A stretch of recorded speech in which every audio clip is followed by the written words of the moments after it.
Patricia, thank you so much for coming on today. I'm super excited to hear about your Lyme journey and also about what you're doing now to bring awareness for Lyme. So welcome and thank you for coming.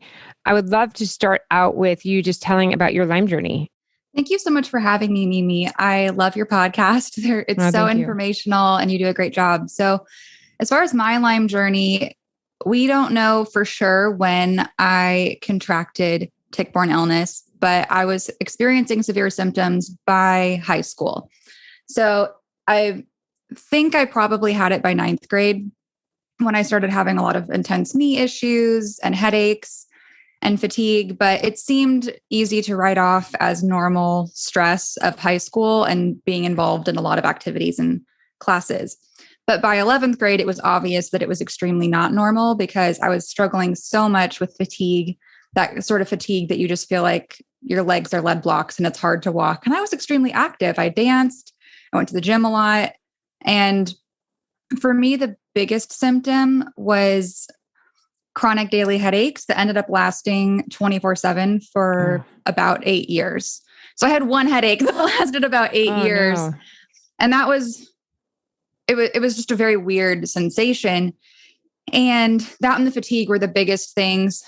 And so I actually ended up still not getting a diagnosis until college. And like so many people, we experience, see a counselor. I thought it was unique to me because of my circumstances. Like, you're just too stressed about school because you're taking too many honors and AP classes and doing too many extracurriculars. And so I was like, no, I know it's not that. And then my father passed away around the same time. Oh, I'm sorry. And so it's okay. Thank you. And so that was another reason to write me off as stress. Something psycho. Yeah, exactly. Mm-hmm. And I was saying, no, I was getting lab tests the day I got the call he died. So that means I had to have been feeling sick enough to warrant labs. Yeah. To go that day. So I wasn't diagnosed until I want to say like my third year of college after a medical leave. And the rest is history. That was a few years ago. I'm feeling so much closer to recovered now, but. So what would you say is the pivotal thing that kind of got you on the track of feeling better? Because there's so many different ways that you can heal and there's no right answer. It's very individualized, right? So for you, what do you think was the attributing factor to making you start to feel better? There were so many things. There wasn't one magic bullet. So just starting to work with a Lyme literate doctor was the biggest step we did. And I usually am cautious about what I say about the treatments I did, just because I'm not a health coach. I'm not a doctor. I don't have any of those credentials. So I just don't want to have anything ever taken out of context as medical advice. No, but it's what you personally did. So because you went to a Lyme literate doctor, that typically means they're a little bit more heavier on the antibiotics. I did do oral antibiotics and I actually responded very well. Some people don't, as you know very well, but we did. Each time I took antibiotics, I was usually taking different ones that would address different forms of Lyme simultaneously. And then we were rotating them, pulsing them and rotating so that I wouldn't be as likely to become resistant to anything. And so that the Lyme couldn't mutate as much. I don't know. There was a whole theory to it. And I also was taking herbal antimicrobials additionally, and a lot of probiotics and binders, things for detox, a lot of things for immune support. So it wasn't just the antimicrobials. Yeah. And did you change your diet and do all that? Yes, I did. I did the hypoallergenic diet for a while, which was extremely strict for those who are familiar. Are you familiar with it?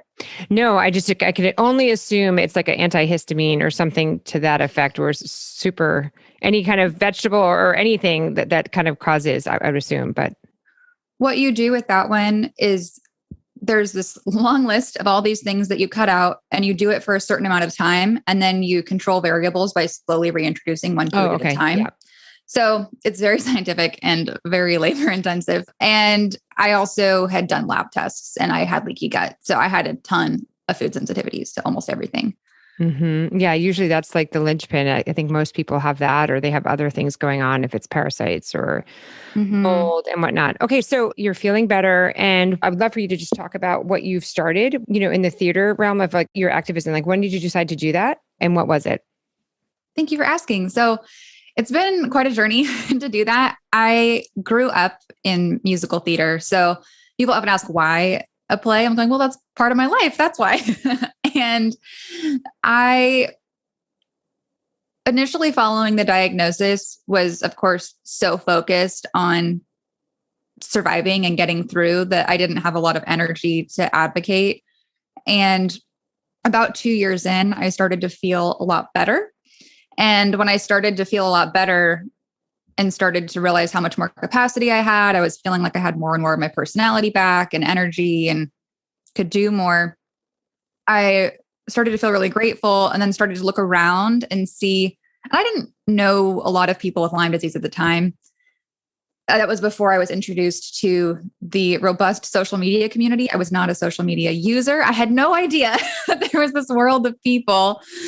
And still, though, I had heard about others and started to see how many other patients with Lyme disease were not getting better and didn't have access to resources. And I started to feel really angry about how much privilege it took for me to get to where I was and how many other people didn't have that. And so that's how I decided to start advocating.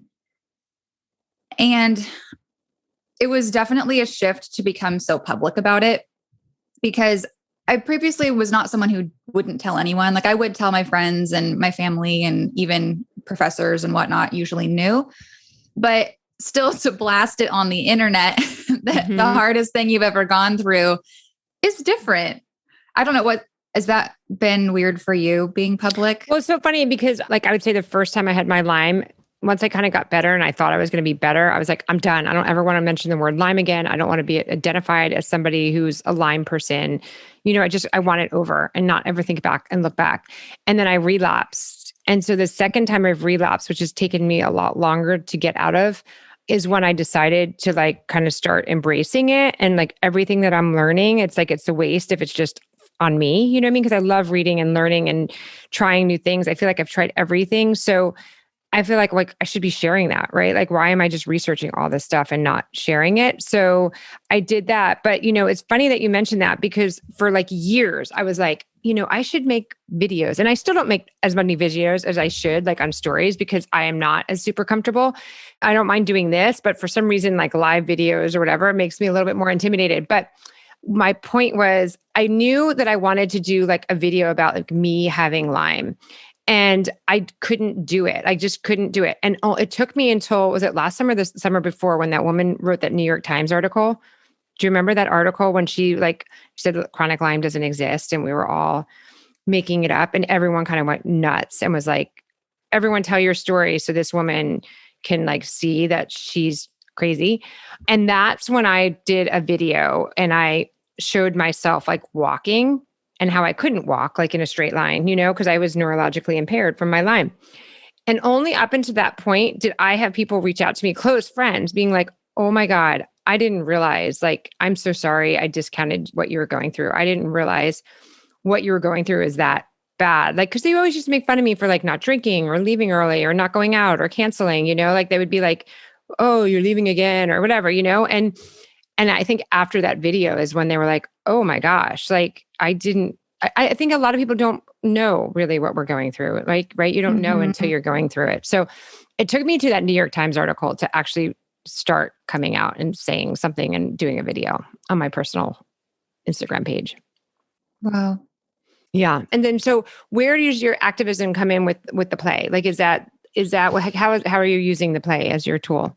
So there's this field called applied theater that is the intersection of advocacy and theater.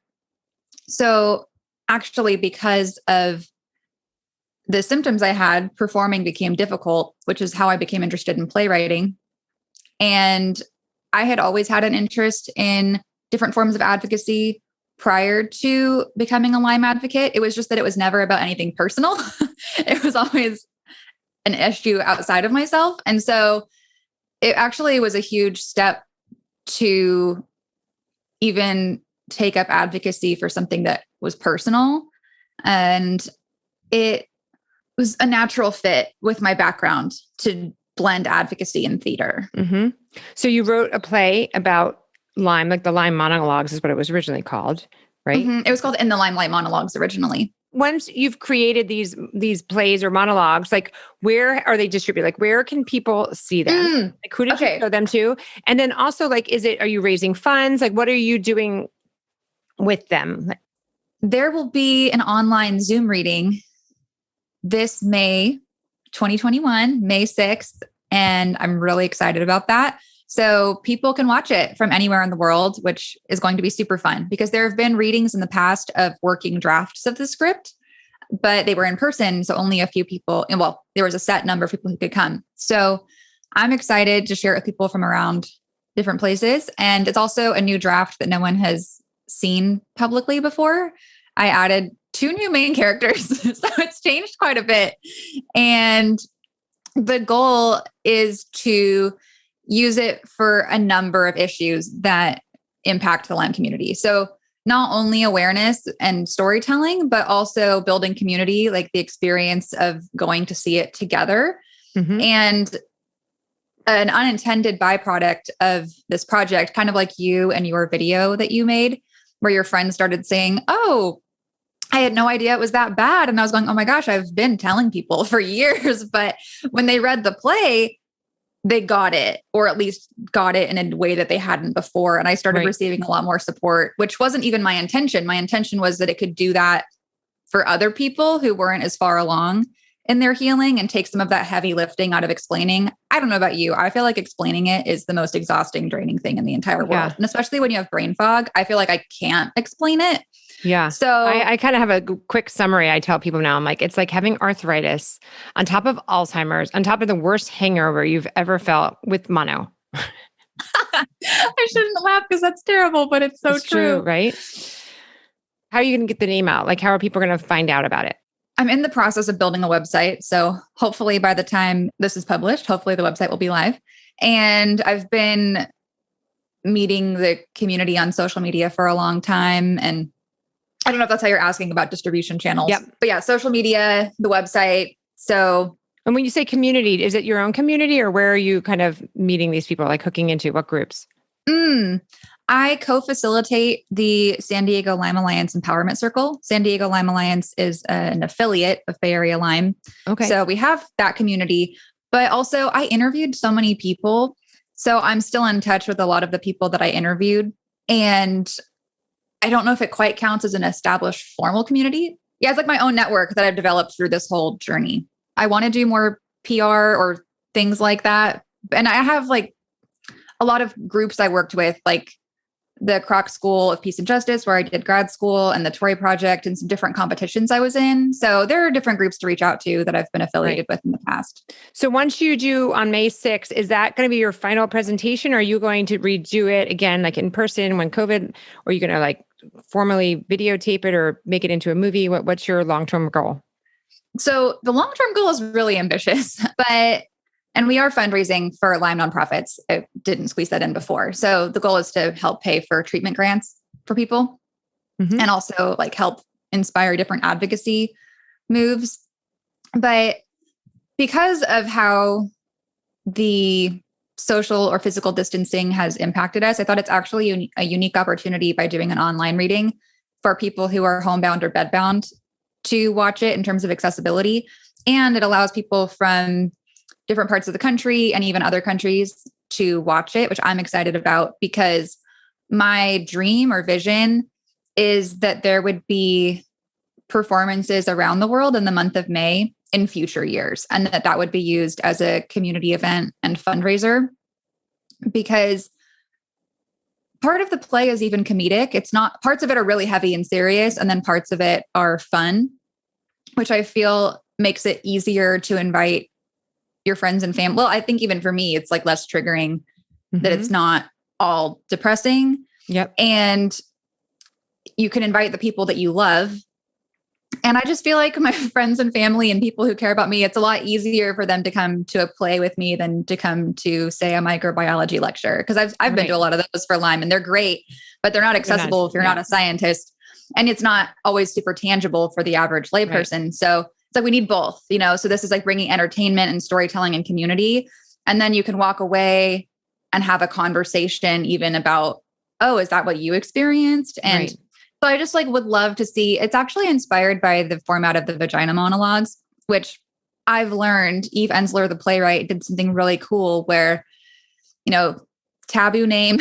And what they do though, is that every February they call it V-Day. And now at this point, it's this grassroots movement where around the world, there are people doing performances and they actually raise money for survivors of domestic violence, sexual assault, which is really cool. And they've raised billions of dollars. Wow. And I don't know if mine will take off quite the way that hers has, but it would be cool to have like performances in different countries. And it has the framework that someone could actually insert a monologue from a local advocate to like feature someone in their community. Oh, that's great. So are these all monologues or do you have other people playing? Like when you said you're going to read on May 6th, is it you? And you said you had like 2 new leads. Like, so do you have 2 people doing it with you or are you just reading like the different people's perspectives?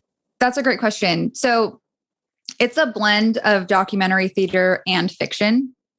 So there are some pretty experimental or almost avant-garde parts. Like there's a personified pathogen who is actually the villain / comedic relief of the show. And as far as actors in the team, there will be a group of actors. I'm not in it. So you're not going to be reading it. So on May 6th, when we turn it on, it's not you reading it. It's people playing it out. Is it an actual play or is it just people with the microphone talking? It will be a reading, just because we don't have the capacity to be in person, with all of it would be very expensive to try to do the regulations for an in-person, all actors in the same room. So a lot of people in the theater world are doing these Zoom readings where all the actors have their own individual cameras. And part of the new play development process, it's very common to do a reading instead of a full staged performance with costumes and everything. It's part of that process. And I need to get better about communicating that's what it's going to be. But I'm excited about the actors. We're currently recruiting a team with people who are comfortable disclosing invisible illness or chronic illness or disability status, just to have a team of people who really, really get it. I mean, a good actor can do it regardless of their personal background, but we just thought it would be cool to have that community component. Mm-hmm. And I'm excited to see other actors do it because I was in the previous readings, but I think it'll be better for me to watch and not be in it. And I'll be participating in a talk back. So people can come to a talk back with me and the director and some other folks afterwards and ask questions and discuss what they saw. Part of the vision is that people could do readings. Like they don't have to necessarily do a full staged performance. And I want it to be something that can live in reading format too, just because I'm picturing with how fatigued we can be. Like if someone wanted to host an event, putting on a full production may not be realistic, right? So readings might be the way that this play continues to live on the majority of the time, just because it's a lot more manageable. It takes less resources. And you can still have the experience. Right. That's amazing. I'm so proud of you. And this has been great. I definitely will watch it on May 6th. And I assume it'll be recorded so that if people can't watch it, they can watch it again. It will be recorded. We're figuring out logistics of making it available. I have some plans, but they're not ready to be announced yet. So stay tuned. Okay. So you'll definitely share with me the link once you have that. So I can post that with this so people can be able to follow you. But I mean, right now they can still follow you, either your website, right? Or your Instagram handle. So I'm sure you'll be announcing it there.